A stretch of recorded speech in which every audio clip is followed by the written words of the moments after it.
Advocate Prashant Padmanabhan മനസ്സിലാക്കിയ വിവരങ്ങൾ അനുസരിച്ച് BNS 64, BNS 89, 319, 351 തുടങ്ങിയ വിവരങ്ങളും IT നിയമം 66 ഒക്കെയാണ് രാഹുൽ മാങ്കൂട്ടത്തിനെതിരെ ചുമത്തിയിട്ടുള്ളത്. ശ്രീ സുഭാഷ് ബാബു പറയുന്ന പ്രകാരം നേരത്തെ കോടതിയിൽ നിന്നുണ്ടായ ഒരു സമീപനം കൂടിയാണത്.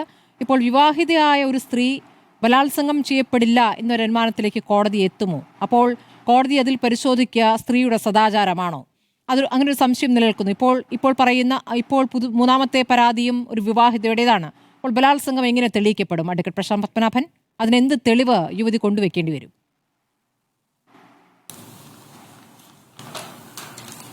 രണ്ട് കാര്യങ്ങളാണ്. ഒന്ന്, ഞാൻ മനസ്സിലാക്കിയത് ഇപ്പോഴത്തെ കേസ് നടന്ന ഡേറ്റ് 8/4/2024 അതുകൊണ്ട് തന്നെ IPC സെക്ഷൻസ് ആണ് ചുമത്തിയിരിക്കുന്നത്. 376, 506 IPC. അത് ഒന്ന് റേപ്പ്, 376, 506 എന്ന് പറയുന്ന ക്രിമിനൽ ഇന്റിമിഡേഷനാണ്. ഇത് രണ്ടും കാരണം BNS നിലവിൽ വന്നത് ജൂലൈ 1, 2024 അതുകൊണ്ട് താങ്കൾ FIR കണ്ടു കാണുമെന്ന് കരുതുന്നു. അതിൽ പിന്നെ റിമാൻഡ് റിപ്പോർട്ടിലും പറയുന്നത് സെക്ഷൻസ് 376, 506 IPC ആണ്, BNS അല്ല എന്നാണ് ഞാൻ മനസ്സിലാക്കുന്നത്. പിന്നെ രണ്ടാമത്തെ കാര്യം, വിവാഹ വാഗ്ദാനം നൽകി പീഡിപ്പിച്ചു എന്ന ഒഫൻസ് നിൽക്കില്ല എന്ന് റിട്ടയർഡ് SP പറഞ്ഞത് ശരിയാണ്. പക്ഷേ റേപ്പ് എന്ന ഒഫൻസ് നിൽക്കുമോ എന്നുള്ള ചോദ്യമുണ്ട്. റേപ്പ് നിൽക്കും. കാരണം ഒരു സ്ത്രീയുടെ ബോഡിലി ഓട്ടോണമി, സ്വന്തം ശരീരത്തിന് മുകളിലുള്ള പൂർണ്ണമായ അവകാശം, സ്വാതന്ത്ര്യം, അത് ഒരു വിവാഹം കഴിക്കുന്നതിലൂടെ അടിയറവ് വെക്കുന്നില്ല, ഭർത്താവിന് അടിയറവ് വെക്കുന്നില്ല. മാട്രിമോണിയൽ കേസുകളിൽ എക്സെപ്ഷൻ ഉണ്ട്. സുപ്രീം കോടതി അതിന്റെ ഭരണഘടനാ സാധുത പരിശോധിച്ചുകൊണ്ടിരിക്കുകയാണ്. ഭർത്താവാണെങ്കിൽ പോലും വിവാഹത്തിലിരിക്കുന്ന ഒരു ബന്ധത്തിൽ പോലും സ്ത്രീയുമായിട്ട് നിർബന്ധമായിട്ട് ലൈംഗികബന്ധത്തിൽ ഏർപ്പെടുന്നത് ഒരു കുറ്റകൃത്യമാക്കണം എന്നുള്ള ഒരു സജഷൻ സുപ്രീം കോടതി ഇപ്പോൾ പരിശോധിച്ചുകൊണ്ടിരിക്കുകയാണ്. തീർച്ചയായിട്ടും ഭർത്താവല്ലാത്ത ഒരാളുമായി ഉഭയകക്ഷി സമ്മതപ്രകാരമാണെങ്കിൽ പോലും ബന്ധത്തിൽ ഏർപ്പെട്ട് കഴിഞ്ഞാൽ അത് റേപ്പിന്റെ ഡെഫിനേഷനിൽ വരില്ല. പക്ഷെ അത് സമ്മതമുണ്ടോ എന്നുള്ള ഒരു ചോദ്യം വരുന്നുണ്ട്. കൺസെന്റ് ന്യായമായിട്ട് കിട്ടിയതാണോ അതോ അത് ചതിവിലൂടെ നേടിയെടുത്തതാണോ? ഹോട്ടലിലേക്ക് വിളിച്ചു വരുത്തി റൂമൊക്കെ ബുക്ക് ചെയ്യിച്ചിട്ട് ചർച്ച ചെയ്യാമെന്നൊക്കെ പറഞ്ഞിട്ട് നിർബന്ധമായിട്ട് ചെയ്ത ഒരു കാര്യമാണോ എന്നുള്ള ചോദ്യം ഒരു ഫാക്ച്വൽ ക്വസ്റ്റ്യൻ ആണ്.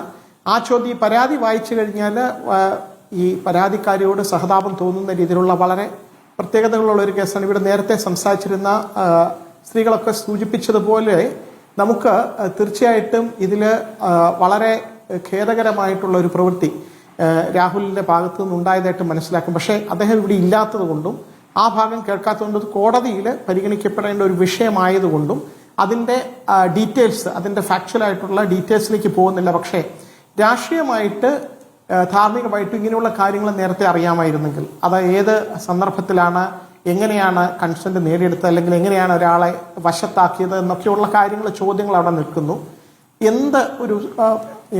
എന്ത് സ്ക്രീനിങ് ടെസ്റ്റ് നടത്തിയിട്ടാണ് ഒരാളെ നേതൃത്വ പദവിയിലേക്ക് രാഷ്ട്രീയ പാർട്ടികൾ ഉയർത്തുന്നത്? അത് അദ്ദേഹത്തിന്റെ കാര്യം മാത്രമല്ല, ഏത് രാഷ്ട്രീയ പാർട്ടിയാണെങ്കിലും സ്ത്രീപക്ഷത്ത് നിൽക്കുന്ന ആളാണോ, എല്ലാ മനുഷ്യരുടെയും തുല്യ അവകാശങ്ങൾക്ക് വേണ്ടി സംസാരിക്കുന്ന ആളാണോ, ജനപ്രതിനിധിയായിട്ട് വരുന്ന ആള് ഒരു വേറൊരു ബന്ധത്തിലിരിക്കുന്ന ഒരു യുവതിയെ മായിട്ട് ബന്ധം സ്ഥാപിച്ചതിന് ശേഷം പിന്നീട് ഭർത്താവിനെ പറ്റി മോശമായിട്ട് സംസാരിക്കുന്നു, ഫോണിലൂടെ അവരെ താറടിച്ച് സംസാരിക്കുന്നു, അങ്ങനെയൊക്കെയുള്ള കാര്യങ്ങൾ ആരോപണത്തിലുണ്ട്. അപ്പോൾ അത് രാഷ്ട്രീയമായിട്ട് തീർച്ചയായിട്ടും ധാർമ്മികമല്ല. ഇങ്ങനെയുള്ള കാര്യങ്ങൾ പരിശോധനയ്ക്ക് വിധേയമാക്കേണ്ടതുണ്ട്. ചിലപ്പോൾ അറിയില്ലായിരിക്കും എന്നുള്ളൊരു വാദം എടുത്തേക്കാം. പക്ഷേ നമുക്ക് ജനങ്ങൾക്ക് ഇതറിയാനുള്ള ഒരു അവകാശമുണ്ട്. നമ്മുടെ പ്രതിനിധികളായിട്ട് വരുന്നവര്, നമ്മളെ റെപ്രസെന്റ് ചെയ്ത് വരുന്നവരൊക്കെ ഏത് നിലവാരം പുലർത്തുന്നവരാണ്, അവരവരുടെ പ്രൈവറ്റ് ലൈഫിൽ എന്ത് രീതിയിൽ ബാക്കിയുള്ളവരോട് എങ്ങനെ പെരുമാറുന്നവരാണെന്ന് അറിയാനുള്ള ഒരു അവകാശമുണ്ട്. നേരത്തെ ശ്രീമതി ഷാനാസ് ആണെന്ന് തോന്നുന്നു ഒരു ചോദ്യം ചോദിച്ചിരുന്നു, പിന്നെ സ്പീക്കർക്ക് ഡിസ്ക്വാളിഫൈ ചെയ്യാൻ കഴിയുമോ എന്നുള്ളത്. ഈ ഒരു സ്റ്റേജിൽ ഒരു MLA അയോഗ്യനാക്കി കൽപ്പിക്കാൻ സ്പീക്കർക്ക് അധികാരമില്ല. കാരണം കോടതിയിൽ നിന്ന് ഒരു ശിക്ഷ വന്നതിന് ശേഷം 2 വർഷമെങ്കിലും ശിക്ഷിക്കുകയാണെങ്കിൽ ആ നിമിഷം MLA സ്ഥാനം നഷ്ടപ്പെടും. ആന്റണി രാജുവിന്റെ കേസിൽ സംഭവിച്ചതുപോലെ. അതിന് അപ്പീല് വരുന്ന ഒരു കാലപരിധി പോലും കിട്ടില്ല. അപ്പീൽ വരുന്നതിന് മുമ്പ് തന്നെ കുറ്റക്കാരനെന്ന് കണ്ടെത്തുകയും ശിക്ഷിക്കപ്പെടുകയും വേണം. ആ ശിക്ഷ 2 വർഷമെങ്കിലും ആയിരിക്കണമെങ്കിൽ മാത്രമേ MLA സ്ഥാനം ഓട്ടോമാറ്റിക്കായിട്ട് നഷ്ടപ്പെടുകയുള്ളൂ. അല്ലെങ്കിൽ MLA സ്ഥാനത്ത് തന്നെ തുടരാൻ നിയമപരമായിട്ട് ബാധ്യതകളൊന്നുമില്ല. അരവിന്ദ് കെജ്രിവാൾ നേരത്തെ ജയിലിലായിരുന്നപ്പോഴും മുഖ്യമന്ത്രി സ്ഥാനം വഹിച്ചുകൊണ്ടിരുന്നതൊക്കെ നമ്മൾ കണ്ടിരുന്നു. അപ്പോൾ ഇനി ഉള്ള അടുത്ത സ്റ്റേജ് എന്ന് പറയുന്നത് പിന്നെ വേറെ കാര്യം കൂടെ, ബെയിലിന്റെ കാര്യം പറയുമ്പോൾ ഇപ്പോൾ ജയിലിലേക്ക് അത് സമർത്ഥമായിട്ട് അറസ്റ്റ് ചെയ്തു എന്ന് പറയുമ്പോൾ തന്നെ അതിനകത്ത് ഇപ്പോൾ കസ്റ്റഡിയിൽ എടുത്തിരിക്കുന്നതും ചോദ്യം ചെയ്യുന്നതും ഒക്കെ തീർച്ചയായിട്ടും നിയമം അതിന്റെ വഴിക്ക് തന്നെ പോകണം. പക്ഷെ ഇപ്പോൾ വെച്ചിരിക്കുന്ന കസ്റ്റഡി എന്ന് പറയുന്നത് ഒരു പ്രിവെന്റീവ് ആയിട്ടുള്ളതാണ്. ഇനി കുറ്റകൃത്യങ്ങൾ നടക്കാതിരിക്കാനും തെളിവ് ശേഖരിക്കാനും ഒക്കെ വേണ്ടിയിട്ടാണ്. ശിക്ഷയുടെ ഭാഗമായിട്ടല്ല ഇപ്പോൾ ജയിലിലേക്ക് പോയിരിക്കുന്നത്. പ്യൂണിറ്റീവ് അല്ല. പിന്നെ ഇതിനകത്ത് ഞാൻ ആ റിമാൻഡ് റിപ്പോർട്ടിലെ ചില കാര്യങ്ങൾ വായിച്ചിരുന്നു. അതിനകത്ത് ഹാബിച്വൽ ഒഫൻഡർ എന്നുള്ള വാക്ക് ഉപയോഗിച്ചിരിക്കുന്നത് എത്രമാത്രം സംഗതി, അതൊരു കോമൺ സെൻസിക്കൽ ടേമിലാണെങ്കിലൊക്കെയാണ്. നേരത്തെ 2 കേസുകളുണ്ട്, സമാനമായിട്ടുള്ള പരാതി വന്നിരിക്കുന്നു, പരിശോധനകൾ നടന്നുകൊണ്ടിരിക്കുന്നു, കോടതി ശിക്ഷിച്ചിട്ടില്ല. പിന്നെ വേറൊരു വളരെ പ്രധാനപ്പെട്ട കാര്യമുണ്ട്. ഈ refuse to share the screen pattern of the mobile lock എന്ന് പറയുന്നത്, അതായത് മൊബൈൽ തുറന്ന് കാണിക്കാൻ വിസമ്മതിച്ചു, ചാറ്റുകൾ കാണിക്കാൻ വിസമ്മതിച്ചു എന്ന് പറയുന്നു. ഇത് എഴുതിയത് ഏത് IPS ഓഫീസർ ആണെങ്കിലും അവർക്ക് സാമാന്യമായിട്ടുള്ള നിയമത്തിലെ ഭരണഘടനയിൽ പറയുന്ന ആർട്ടിക്കിൾ 23 പറയുന്നത് ഒരാൾക്ക് അയാൾക്കെതിരെ തന്നെ തെളിവ് കൊടുക്കാൻ നിർബന്ധിക്കാൻ കഴിയില്ല. ഒരു കോടതിയിൽ പോലും വന്നിട്ട് ടെസ്റ്റിമോണിയൽ കമ്പൽഷൻ എന്ന് പറയും. നിങ്ങൾക്കെതിരെ തെളിവ് പറയാൻ ഒരു കോടതിക്ക് പോലും കഴിയില്ല. അതുകൊണ്ട് ഇത് ഇങ്ങനെയുള്ള ഒരു ഗ്രൗണ്ട് എങ്ങനെയാണ് കോടതി അത് സ്വീകരിക്കുന്നതെന്ന് അറിയില്ല. ഇത് ഒരിക്കലും നിൽക്കാത്ത ഒരു കാരണമാണ് പോലീസിന്റെ റിമാൻഡ് റിപ്പോർട്ടിൽ പറഞ്ഞിരിക്കുന്നത്. നിയമപരമായിട്ട് നിൽക്കില്ല. ഹൈക്കോടതിയിൽ വന്നു കഴിഞ്ഞാൽ ചാലഞ്ച് ചെയ്യപ്പെട്ടാൽ ഈ ഒരു ഗ്രൗണ്ട് നിൽക്കില്ല. ബാക്കി എന്തെങ്കിലും കാരണങ്ങളുടെ പുറത്ത് ചിലപ്പോൾ റിമാൻഡ് കണ്ടിന്യൂ ചെയ്തേക്കാം. ഇത് സുപ്രീം കോടതിയിൽ ചോദ്യം ചെയ്യപ്പെട്ടിരുന്നു. ഇങ്ങനെ ചില കേസുകളിൽ നിർബന്ധമായിട്ട് മൊബൈൽ പിടിച്ചെടുക്കുകയും മൊബൈലിലെ ഡേറ്റ ഷെയർ ചെയ്യാൻ ഇൻവെസ്റ്റിഗേഷൻ ആവശ്യപ്പെടുകയൊക്കെ ചെയ്യുന്നത് സുപ്രീം കോടതി ബെഞ്ച് പരിഗണിച്ചിട്ട് സെൻട്രൽ ഗവൺമെന്റിനോട് അഫിഡവിറ്റ് ഫയൽ ചെയ്യാൻ പറഞ്ഞു. ചെയ്യാത്തതിന് 20,000 രൂപ കോസ്റ്റ് അടിച്ചു. അതിനുശേഷം ആ കേസ് പെൻഡിംഗ് ആണ്. ആ കേസിൽ നിർബന്ധമായിട്ട് മൊബൈൽ ഡേറ്റ ഷെയർ ചെയ്യുന്നത് സുപ്രീം കോടതി സ്റ്റേ ചെയ്തിരുന്നു. അതൊരു എൻഫോഴ്സ്മെന്റ് ഡയറക്ടറേറ്റിന്റെ കേസിലാണ്. ED ആണത് എതിർപക്ഷം നിൽക്കുന്നത്. എന്നിട്ടുകൂടി അപ്പോൾ ആ കേസ് ഇപ്പോഴും നിൽക്കുകയാണ്.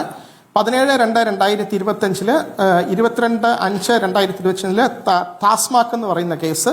അതിന് മുമ്പ് repetition 515/2024 future gaming versus enforcement directorate. പിന്നെ repetition 138 2021 case Ramaswamy versus union of India. ഈ കേസുകളിലൊക്കെ സുപ്രീം കോടതി പറയുന്നത് ഒരു വ്യക്തി ഏത് വലിയ ഒഫൻസ് ആയിക്കോട്ടെ, ഞാനിപ്പോൾ ഇദ്ദേഹത്തിന്റെ കാര്യത്തിലുള്ള പരാതികളൊക്കെ സീരിയസ് ആണ്. അതിജീവിത പറയുന്ന കാര്യങ്ങൾ ന്യായമായിരിക്കാം, അവരുടെ കാര്യങ്ങൾ കോടതിയിൽ ചിലപ്പോൾ സത്യസന്ധമാണെന്ന് തെളിയിക്കപ്പെട്ടേക്കാം. അതിലേക്ക് പോകുന്നില്ല, കാരണം ആ ഒരു സ്റ്റേജിൽ എത്തിയിട്ടില്ല. ഇപ്പോൾ അറസ്റ്റിന്റെ സാങ്കത്യവും അതിൽ പറയുന്ന കാരണങ്ങളും റിമാൻഡ് റിപ്പോർട്ടിൽ പറയുന്ന കാര്യങ്ങളും നിയമപരമായി നിൽക്കുന്നുണ്ടോ എന്നുള്ള ചോദ്യമാണ്. നിയമപരമായി നിൽക്കാത്ത ഒരു ഗ്രൗണ്ടാണ്. സുപ്രീം കോടതിയിൽ ഇരിക്കുന്ന ഒരു ഭരണഘടനാ പ്രശ്നമാണ്. അതില് സുപ്രീം കോടതി ഇപ്പോൾ പറഞ്ഞിരിക്കുന്നത് ഒരു അക്യൂസിനെ, എത്ര വലിയ ക്രൈം, എത്ര വലിയ ഒരു ഒഫൻസും ആരോപിക്കപ്പെട്ട ഒരാളുടെ പോലും മൊബൈൽ ഫോൺ മേടിച്ചിട്ട് അതിന്റെ സ്ക്രീൻ തുറന്നു തരൂ അല്ലെങ്കിൽ നിങ്ങളുടെ ഡേറ്റ ഷെയർ ചെയ്യൂ എന്ന് പറയാൻ അധികാരമില്ല ഇൻവെസ്റ്റിഗേഷന്. പറഞ്ഞു കേട്ടിടത്തോളം സാഹചര്യങ്ങൾ, നിയമപരമായ സാഹചര്യങ്ങളെല്ലാം പ്രതിക്ക് അനുകൂലമാണ് എന്ന് തോന്നിപ്പോകും. അതാണ് ഇതിൽ ആശങ്കപ്പെടുത്തുന്ന കാര്യം.